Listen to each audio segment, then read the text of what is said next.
Hello everybody, আসসালামু আলাইকুম। আজকে গুরুত্বপূর্ণ কিছু রাইট ফর্ম ভার্ব নিয়ে আলোচনা করব, যে রাইট ফর্ম ভার্বগুলো পরীক্ষায় অনেকবার এসেছিল। তোমরা পেছনে দেখতে পাচ্ছ 10 নম্বর থেকে শুরু করলাম। এবার প্রশ্ন হলো 10 নম্বর থেকে কেন শুরু করলাম? কারণ তোমরা নিশ্চয়ই জানো যে আমি যে এক্সারসাইজগুলো করাই বা যে রুলগুলো পড়াচ্ছি এগুলো আমার লেখা মিরর কম্পালসারি ইংলিশ বইটা থেকে করাচ্ছি, এবং আমি তোমাদের সামনে তুলে ধরার চেষ্টা করতেছি এই বইটি কত সহজে আলোচনা করা আছে এবং অসংখ্য টেকনিক এখানে আছে, যে টেকনিকগুলো একবার যদি রপ্ত করতে পারো আর কখনোই তোমরা ভুলবা না, বা পরীক্ষার হলে গিয়ে যে ভুলে যাওয়ার একটা টেন্ডেন্সি আছে এটা আর কখনোই হবে না, বা মনের মধ্যে এইরকম কখনোই ফিল তোমরা করবা না।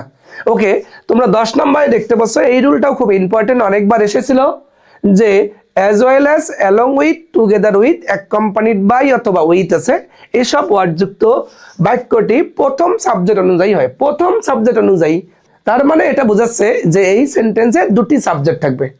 দ্বিতীয় সাবজেক্ট কি থাকবে এটা তোমাদের দেখার দরকার নাই, প্রথম সাবজেক্ট যেটা থাকবে এটার উপর বেস করে তোমরা করবা। তবে এতগুলো ওয়ার্ড মুখস্থ করবা না, তোমরা শুধু দুটি ফ্রেজ মুখস্থ করবা, তাতেই হয়ে যাবে। কোন দুটি? এই যে অ্যাজ ওয়েল অ্যাজ আর অ্যালং উইথ। তোমরা যদি এই দুটি পড়ো, বাকিগুলো সাধারণত পরীক্ষায় আসে না, এই দুইটা পড়লেই হয়ে যাবে। আর বাকিগুলো যেহেতু পরীক্ষায় আসে না, এগুলো মুখস্থ করার দরকার নাই, তোমরা শুধু মনে করবা যে অ্যাজ ওয়েল অ্যাজ আর অ্যালং উইথ থাকলে প্রথম সাবজেক্ট অনুযায়ী ভার্ব হয়। তাহলে 1 নম্বরে তোমরা দেখতে পাচ্ছ he as well as his friends be selfish. সে সাথে তার বন্ধুরা স্বার্থপর। এবার এই যে তার বন্ধুরা আছে, এরপর হি আছে, তাহলে তোমরা কি করবা? এই যে দুইটা যে সাবজেক্ট আছে, এটা একটা সাবজেক্ট, এটা একটা সাবজেক্ট। প্রথম যে সাবজেক্টটি আছে এই প্রথম সাবজেক্ট হলো হি, আর হি এর সাথে কি হবে? Be verb. তোমরা নিশ্চয়ই জানো এম, ইজ, আর, ওয়াজ, আর। তোমরা যদি এটা প্রেজেন্টের মনে করো তাহলে বি ভার্বটা তোমরা কি দিবা? ইজ। কেন ইজ দিলা? কারণ subject third person singular number হলে ইজ ব্যবহার করা হয়। যদি এটা পাস্ট মনে করো তাহলে ওয়াজও করে দিতে পারো। প্রেজেন্ট যারা মনে করবে তারা ইজ দিবে, আর পাস্ট যারা মনে করবে তারা এটা ওয়াজ দিয়ে দিবে। কারণ হি হলো subject third person singular number, আর থার্ড পারসন সিঙ্গুলার নাম্বার হলে ইজও দিতে পারো, ওয়াজও দিতে পারো, তবে প্রেজেন্ট নিয়ে আলোচনা করাটাই ভালো হবে। 2 নম্বরে তোমরা দেখতে পাচ্ছ the captain along with his soldiers feel tired. তাহলে এইখানে দ্য ক্যাপ্টেন আছে, তারপর হিজ সোলজার্স আছে, তাহলে এইখানে কয়টা সাবজেক্ট আছে? দুইটা সাবজেক্ট আছে। প্রথম সাবজেক্ট কি আছে? দ্য ক্যাপ্টেন আছে, এটা subject third person singular number. তোমরা জানো subject third person singular number হলে according to present indefinite tense ভার্বের সাথে এক্সট্রা করে এস অথবা ই যুক্ত করতে হবে। তাহলে ফিলের সাথে তোমরা কি করে দিবা? এফ ই ই এল এস, ফিলস করে দিবা। আশা করি বুঝতে পারছো। এরপরে তোমরা 3 নম্বরে দেখতে পাচ্ছ he as well as his brothers. সে সাথে তার কি আছে? ভাইরা। বি প্রেজেন্ট, উপস্থিত ছিল। তাহলে আবারও বি ভার্ব আছে। তাহলে হি হলো subject third person singular number, এই জন্য তোমরা কি ইউজ করবা? এখানে ইজ করে দিবা, চাইলে তোমরা ওয়াজও করে দিতে পারো। এরপর তোমরা দেখতে পাচ্ছ 4 নম্বরে the boy along with the girls work in the field. তাহলে বালকটি সাথে বালিকারা মাঠে কাজ করে। এখানে দা বয় হলো subject third person singular number, বালিকারা আছে এটা দেখার দরকার নাই। এই প্রথম সাবজেক্ট হলো the boy, subject third person singular number, আর subject third person singular number হলে তোমরা জানো যে মূল ভার্বের সাথে এস অথবা ই যুক্ত করতে হয়, এই জন্য তোমরা কি করে দেবা? ডব্লিউ ও আর কে এস, ওয়ার্ডস করে দেবা। আশা করি তোমরা বুঝতে পারছো। তাহলে কি মনে রাখবা? অ্যাজ ওয়েল অ্যাজ আর অ্যালং উইথ যদি থাকে তাহলে প্রথম সাবজেক্ট অনুযায়ী ভার্ব হবে। আশা করি এটা তোমাদের মুখস্থ হয়েছে এবং এটার বাকি সময় ভুলবা না ইনশাআল্লাহ। তোমরা স্ক্রিনে দেখতে পাচ্ছ রুল নাম্বার 13 আছে। এই রুলটাও অনেকবার এসেছিল এবং অনেক গুরুত্বপূর্ণ। তোমাদের কনফিডেন্স গুলো গ্রো আপ করার জন্য আমি কিন্তু এখানে আবার বিভিন্ন সাল রেফারেন্স দিয়ে দিয়েছি, যাতে তোমরা ভালোভাবেই বুঝে নিতে পারো যে এই রুলটার ইম্পর্টেন্স কতটা। ঠিক আছে? তো এই অ্যাজ ইফ বা অ্যাজ দো এর বাংলা মানে হলো যেন। এর দুটো ব্রাঞ্চ আছে। প্রথম অংশ যদি প্রেজেন্ট ইনডেফিনিট হয়, পরের অংশ হবে পাস্ট ইনডেফিনিট। আর প্রথম অংশ যদি পাস্ট ইনডেফিনিট হয়, পরের অংশটা হবে পাস্ট পারফেক্ট। আর বি ভার্ব থাকলে ওয়ার হবে। এভাবেই তোমরা পড়বা। অথবা তোমরা আরেকটু সহজ করে পড়তে পারো, প্রথম অংশ প্রেজেন্ট হলে পরের অংশ হবে পাস্ট, আর প্রথম অংশ যদি পাস্ট হয় পরের অংশ হবে পাস্ট পারফেক্ট, আর বি ভার্ব যদি থাকে তাহলে ওয়ার হবে। একটু আমার সাথে আরেকবার বলো তো দেখি। প্রথম অংশ প্রেজেন্ট হলে পরের অংশ কি হবে? Good, past. আর প্রথম অংশ যদি পাস্ট হয় পরের অংশ কি হবে বলো? Past perfect, good response. আর বি ভার্ব থাকলে কি হবে, জোরে বলো, গুড। বি ভার্ব থাকলে ওয়ার হবে। তাহলে এক নম্বরে তোমরা দেখতে পাচ্ছ হি টক্স, সে কথা বলে, as if he be a minister. তাহলে যে বি ভার্ব আছে, তাহলে এ পাশে যদি প্রেজেন্ট থাক আর পাস্ট থাক, যেটাই থাক না কেন, বি ভার্ব থাকলেই তোমরা কি ইউজ করবা, ওয়ার ইউজ করে দিবা। এরপর 2 নম্বরে তোমরা দেখতে পাচ্ছ হি talked as if he know everything. এখন এই টকটা যেহেতু ভি টুতে আছে, তাহলে এটা বুঝে নিতে হবে পাস্ট ইনডেফিনিট। তাহলে প্রথম অংশ যদি পাস্ট ইনডেফিনিট হয়, পরের অংশটা কি হবে বলো, পাস্ট পারফেক্ট হবে। আর তোমরা নিশ্চয়ই জানো পাস্ট পারফেক্টের স্ট্রাকচার হলো হ্যাড প্লাস ভি3। তাহলে এইখানে হ্যাড দিয়ে দিবা তোমরা, আর ভি3, নো এর ভি3 হলো KNO WN, নন। এভাবে তোমরা এটা করে দিবা। এরপর 3 নম্বরে তোমরা দেখতে পাচ্ছ যে এটা আবার 2 বার এসেছে। দেখো, এটা অনার্স 2018 এ এসেছিল, আবার অনার্স 2022 তে এসেছিল। 3 নম্বরে তোমরা দেখতে পাচ্ছ যে হি টক্স, সে কথা বলে, as if he be a leader. আবার ওই যে বি ভার্ব আছে, বি ভার্ব থাকলে তোমরা কি দিবা বলো, ওয়ার ইউজ করে দিবা। 4 নম্বরে তোমরা দেখতে পাচ্ছ she proceeded as though I not speak. এখন বোঝার চেষ্টা করো, যেহেতু এটা পাস্টে আছে, পরেরটা কি হবে, পাস্ট পারফেক্ট হবে। এবার পাস্ট পারফেক্ট যদি তোমরা করতে চাও, তাহলে দিতে হবে কি, হ্যাড, এরপরে ভি3, স্পিকের ভি3 হলো SPOKEN, স্পোকেন। এবার যেহেতু মাঝে নটটা আছে, এই নটটা দিয়ে দিবা, কারণ সাহায্যকারী ভার্বের পর তোমরা যেন নট বসে, এই নটটা এক্সট্রা করে তোমরা মাঝের মধ্যে দিয়ে দেবা, হ্যাড নট স্পোকেন, কারণ এটা পাস্টে আছে, পরেরটা কি হবে, পাস্ট পারফেক্ট। এরপরে এখানে কিন্তু আরেকটা নোট আছে, দ্যাটস মিন এটাকে তোমরা বলতে পারো আরেকটা রুল, কিন্তু আমি বলবো কি আর এক্সট্রা করে রুল পড়ার দরকার নাই। অনেক বইয়ে আছে যে সিন্সের জন্য আলাদা রুল আছে, কিন্তু আমি মনে করি সিন যদি মাঝে থাকে, তাহলে as if as the rule অনুযায়ী করে দিবা। অন্যান্য বই বা বিভিন্ন বইয়ে আছে প্রথম অংশ প্রেজেন্ট ইনডেফিনিট বা প্রেজেন্ট পারফেক্ট হলে পরের অংশ হয় পাস্ট ইনডেফিনিট, আর প্রথম অংশ পাস্ট হলে পরেরটা হবে পাস্ট পারফেক্ট। এটা আছে সিন যদি সেন্টেন্সের মাঝে থাকে তাহলে এরকমটা, কিন্তু আমি মনে করি যে এটা আলাদা করে কোনো পড়ার দরকার নাই। অ্যাজ ইফ অ্যাজ দোর সাথে এক্সট্রা করে তোমরা মনে করো যে বোনাস হলো সিন্স। সিন্স মাঝে যদি থাকে, তাহলে প্রথম অংশ ওই যে প্রেজেন্ট হলে পরের অংশ কি হবে, পাস্ট, আর প্রথম অংশ পাস্ট হলে পরের অংশ পাস্ট পারফেক্ট। তাহলে এখানে তোমরা একটা রুলের সাথে আরেকটি রুল বোনাস পাচ্ছ। এখানে দেখতেছো তোমরা ইট ইজ মেনি ইয়ার্স, তাহলে ইজ আছে, তাহলে এটা প্রেজেন্টে আছে, তাহলে এটা যেহেতু প্রেজেন্টে আছে, পরেরটা কি করবা তোমরা, পাস্ট করে দিবা। তাহলে সিটাকে তোমরা কি করে দিবা, স করে দাও। তোমাদের বোঝার সুবিধার্থের জন্য নিচে আনসারও দেওয়া আছে। এরপর দেখো ইট ইজ 3 ইয়ার্স সিন্স, এরপরে হি আছে, যেহেতু এটা প্রেজেন্ট আছে, পরেরটা কি হবে, পাস্ট। লিভ এর পাস্ট ফর্ম হলো লেফট, লিভ এর পাস্ট ফর্ম কি, এই যে লেফট দেওয়া আছে। এরপরে তোমরা 3 নম্বরে দেখতে পাচ্ছ 5 ইয়ার্স হ্যাভ পাস্ট, মানে প্রেজেন্ট আছে তো পাস্টে আর তো যায় নাই, তাহলে প্রেজেন্ট আছে বা প্রেজেন্ট পারফেক্ট যেটাই থাক না কেন, পরেরটা কি হবে, পাস্ট ইনডেফিনিট হবে। এই লিভটা আছে, লিভের পাস্ট ফর্ম হলো লেফট। নিশ্চয়ই তোমরা বুঝতে পেরেছো। আশা করি এই রুলটাও তোমাদের মুখস্থ হয়েছে। ইন ফিউচারে এই রুলটা আর ভুলে যাব না ইনশাআল্লাহ। তারপরও আরেকটু রিমাইন্ড করে দিচ্ছি, as if as the since সেন্টেন্সের মাঝে থাকলে প্রথম অংশ যদি প্রেজেন্ট হয়, পরের অংশ হবে পাস্ট, আর প্রথম অংশ যদি পাস্ট হয়, পরের অংশ হবে পাস্ট পারফেক্ট, আর বি ভার্ব যদি থাকে তাহলে ওয়ার হয়ে যাবে। এবার 14 নম্বরে তোমরা দেখতে পাচ্ছ লেস্ট মানে হচ্ছে নতুবা।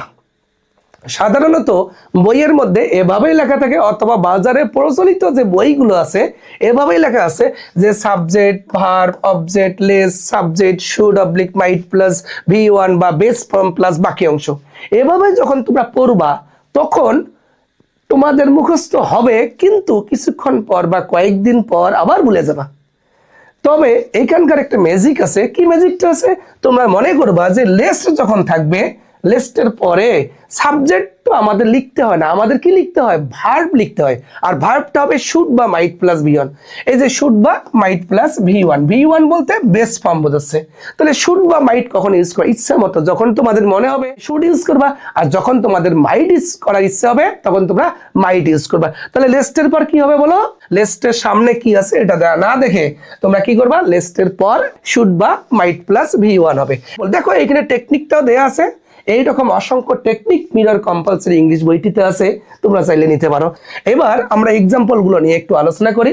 নাম্বার 1-এ তোমরা দেখতে পাচ্ছ যে রান ফাস্ট, দ্রুত হাঁটো, lest you miss the train.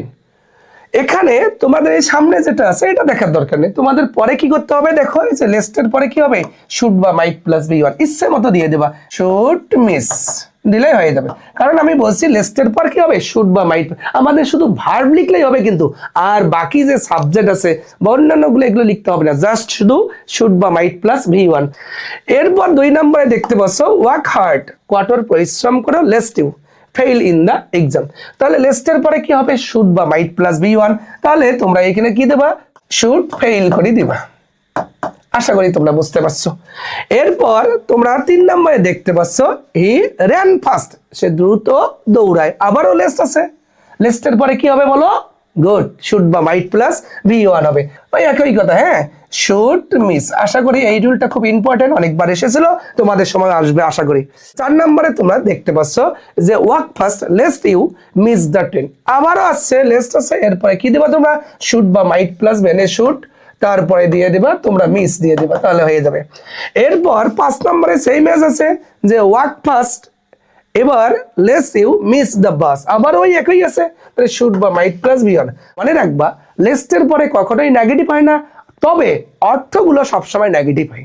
এবার তোমাদের সামনে যে রুলটা আলোচনা করব, এই রুলটা কিন্তু আরো বেশি ইম্পর্টেন্ট, কারণ এটা অসংখ্যবার এসেছিল এবং এই রুলটি তোমরা most of the time confused হয়ে যাও এবং পরীক্ষার হলে গিয়ে ভুলে যাও। তবে এই লেকচারটি যদি মনোযোগ সহকারে তোমরা দেখো, আশা করি পরীক্ষার হলে কেন আর কখনোই ভুলবা না ইনশাআল্লাহ। এখানে 15 নম্বর রুলে দেখতে পাচ্ছি ইফযুক্ত সেন্টেন্সের ক্ষেত্রে ইফের রুল হলো 3টা আর এর ক্লোজ হলো 2টা। মনে রাখতে হবে 2টা ক্লোজ মানে 2টা মূল ভার্ব থাকবেই।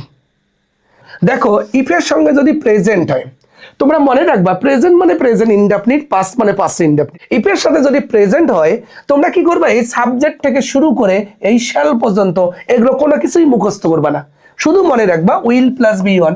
কারণ কি জানো, উইলকে বলা হয় পটেটো ভার্ব। উইল এমন একটি ভার্ব সকল পার্সনের সঙ্গে যায়, দ্যাটস ওয়াই তোমরা একটা ভার্ব যদি মনে রাখো আর বাকিগুলো যদি মনে নাও রাখো, তাও কোনো প্রবলেম হবে না, 100% রাইট হবে ইনশাআল্লাহ। তাহলে কি করবে তোমরা, এগুলো সবগুলো বাদ দেবে, দিয়ে কি দেবো, উইল প্লাস বি ওয়ান। তাহলে ইফের সাথে যদি প্রেজেন্ট হয়, পয়েন্টটা তোমরা কি করবে, উইল প্লাস বি ওয়ান করে দেবো। আর ইফের সাথে যদি পাস্ট হয়, তাহলে এটা তোমরা বাদ দিয়ে দাও, দিয়ে তোমরা উড প্লাস ভি ওয়ান করে দেবা। এই উইলটাকে কি করে দেবা, উড, যেহেতু পাস্ট আছে তাহলে উইলের পাস্ট ফর্ম মনে করবে যে উড। ইফের সাথে যদি পাস্ট পারফেক্ট হয়, তাহলে এটা পুরোটাই বাদ দিয়ে দাও, এইখানে মনে রাখবা would have V three, plus বাদ দাও, উড হ্যাভ ভি থ্রি। একটু সাম আপ করে দেই, দেখো তাহলে ইফের সাথে যদি প্রেজেন্ট হয়, পরের অংশ হবে উইল প্লাস ভি ওয়ান, আর ইফের সঙ্গে যদি পাস্ট হয়, তাহলে পরের অংশটুকু হবে উড প্লাস ভি ওয়ান, আর ইফের সাথে যদি পাস্ট পারফেক্ট হয়, তাহলে পরের অংশটুকু হবে উড হ্যাভ ভি থ্রি। আশা করি মুখস্থ হয়েছে। এরপরে আমরা এক্সাম্পল গুলো দেখবো, তার আগে একটি নোট আছে, একটি নোটটা একটু নোটিস করো যে হ্যাড দ্বারা কোনো সেন্টেন্সের প্রথম অংশ শুরু হলে ইফের রুল অনুযায়ী হয়। তবে এইখানে একটা জিনিস লক্ষ্য করবা, ইফের সাথে যদি প্রেজেন্ট ইনডেফিনিট হয়, তাহলে পরের অংশটুকু উইল প্লাস ভি ওয়ান হবে, আর পাস্ট হলে কি করবে তোমরা, উড প্লাস ভি ওয়ান করে দেবা, আর পাস্ট পারফেক্ট হলে would have plus V three. Example গুলো দেখো পাই কিনা, শুধু তো রুল পড়লে হবে না, এগুলো আবার অ্যাপ্লাইড গুলো জানতে হবে। এগুলো যদি তোমরা সলভ করতে না পারো, তাহলে রুল তো পড়ে লাভ নেই। এই জন্য এই সলভটা একটু দেখো, যে if I had a camera, এই যে হ্যাড আছে, শুধু হ্যাড থাকলে হয় পাস্ট ইনডেফিনিট, কিন্তু হেডের পরের ভার্বটি যদি ভি থ্রি হয়, তাহলে বুঝে নিতে হবে এটা পাস্ট পারফেক্ট।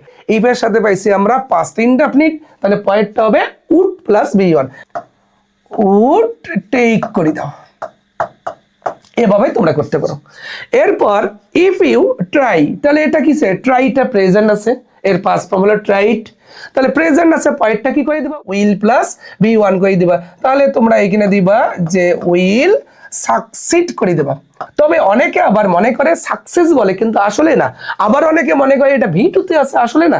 এর সঙ্গে যখন তোমরা এক্সট্রা করে ইডি যুক্ত করবা এর সাথে, তখন কিন্তু এটা ভি টু হয়ে যাবে। 3 নম্বরে তোমরা দেখতে পাচ্ছ ইফ আই ওয়ার রিচ, যদি আমি ধনী হতাম, I establish hospital for the poor. এখন এই ইফের সাথে কি আছে, পাস্ট আছে, পয়েন্টটা কি করে দেবো, উড প্লাস ভি ওয়ান, কি করে দেবো বলো, উড ভি ওয়ান যেটা আছে সেটাই হবে, এস্টাবলিশ করে দেবো। এবার 4 নম্বরে তোমরা দেখতে পাচ্ছ যে if you had called me, যদি তুমি আমাকে ডাকতে থাকতে আই হেল্প ইউ, আমি তোমাকে সাহায্য করতাম। তাহলে হ্যাড প্লাস V3 থাকলে হয় পাস্ট পারফেক্ট টেন্স। এই জন্য তোমরা কি করে দিবা, এখানে উড হ্যাভ করে দাও, উড হ্যাভ V3 হবে হেল্পড, উড হ্যাভ হেল্প, এরকমটা হয়ে যায়। এরপরে তোমরা 5 নম্বরে দেখতে পাচ্ছ if I were a king, যদি আমি কি হতাম, রাজা হতাম, আই হেল্প দ্য পুয়ার। তাহলে এটা যেহেতু পাস্টে আছে, উড প্লাস V1 করে দেবা, যার কারণে তোমরা এখানে দিবা উড হেল্প করে দেবা। এবার 6 নম্বরে বলছিলাম হ্যাড দ্বারা কোনো সেন্টেন্সের প্রথম অংশ শুরু হলে ইফ এর রুল অনুযায়ী, তাহলে হ্যাড প্লাস বিন আছে মানে V3 আছে, হ্যাড প্লাস V3 হলে পরেরটাই হবে উড হ্যাভ প্লাস V3 হবে। দ্যাটস ওয়াই তোমরা কি করে দেবা, উড হ্যাভ করে দাও, তারপর V3 দাও, হেল্প করে দাও। এরপরে তোমরা দেখতে পাচ্ছ যে 7 নম্বরে if you take medicine you would get cute. তাহলে উড প্লাস V1 আছে, কখন উড প্লাস V1 হয়, যখন ইফের সাথে পাস্ট হয়।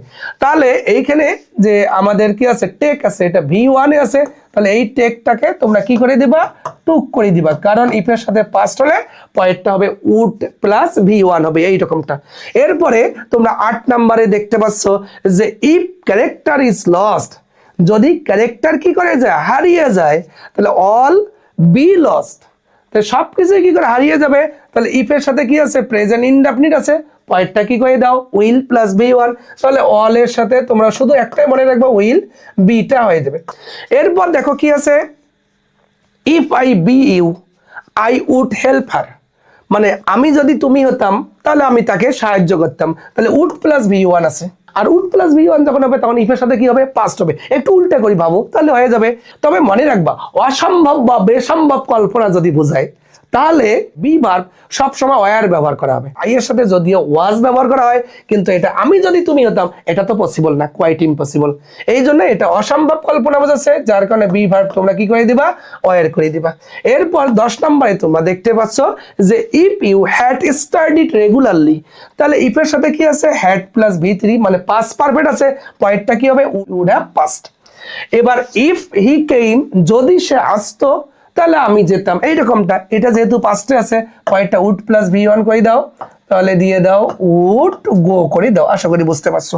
এখন হ্যাড ইউ মাস মানি, যদি তোমার কি থাকতো, অনেক টাকা থাকতো, এখানে শুধু হ্যাড আছে, আর যেহেতু ভার্ব নাই, আর শুধু হ্যাড থাকলে হয় পাস্ট ইনডেফিনিট, পরেরটা কি হবে, উড প্লাস V1 করে দেবো। অনেকে মনে করে হ্যাড মানে পাস্ট পারফেক্ট, না, হেডের পর যদি V3 থাকে তাহলে বা পাস্ট পারফেক্ট। যেহেতু হেডের পরে আর কোনো ভার্ব নাই, তাহলে এটা হবে পাস্ট ইনডেফিনিট, আর এর পরের অংশটুকু উড প্লাস V1 করে দেবা। তাহলে তোমরা কি করে দিবা বলো, উড বাই করে দিবা। এবার যে রুলটা আলোচনা করব, এই রুলটা পরীক্ষায় আসার সম্ভাবনা অনেকটাই আছে। রুল নাম্বার 18-এ তোমরা দেখতে পাচ্ছ it is time, it is high time, it is about time, it is right time, I wish, I fancy, would that. তাহলে তোমরা দেখো এইখানে একটা কমন জিনিস আছে, সেটা হলো যে শুরুতে ইট শেষে টাইম, শুরুতে ইট শেষে টাইম, শুরুতে ইট আছে শেষে টাইম আছে, শুরুতে ইট আছে শেষে টাইম আছে। এই জন্য তোমরা একটা কাজ করবে, এগুলো মুখস্থ না করে it dot dot dot dot time use করবে, এমনটা করে মনে রাখবা। শুরুতে ইট শেষে টাইম, আর I wish, I fancy, would that, এই কয়টা একটু মনে রাখবা। শুরুতে ইট শেষে টাইম, আর I wish, I fancy, would that, এটা যদি থাকে তার এর স্ট্রাকচার হবে 3টা। এই উপরের ওয়ার্ডগুলোর পরে যদি ভার্ব থাকে, এই উপরের ওয়ার্ডগুলোর পরে ভার্ব থাকলে 2 প্লাস V1 হয়। আর যদি সাবজেক্ট থাকে, সাবজেক্ট থাকলে ভার্বটি V2 করতে পারো, আর যদি V2 না করো তাহলে কুড প্লাস V1 করে দিবা, আর বি ভার্ব থাকলে কি করে দিবা, ওয়ার। এরপরে এক্সাম্পল গুলো নিয়ে যদি আমি আলোচনা করি, আশা করি আর বাকিটুকু সমস্যা থাকবে না ইনশাআল্লাহ।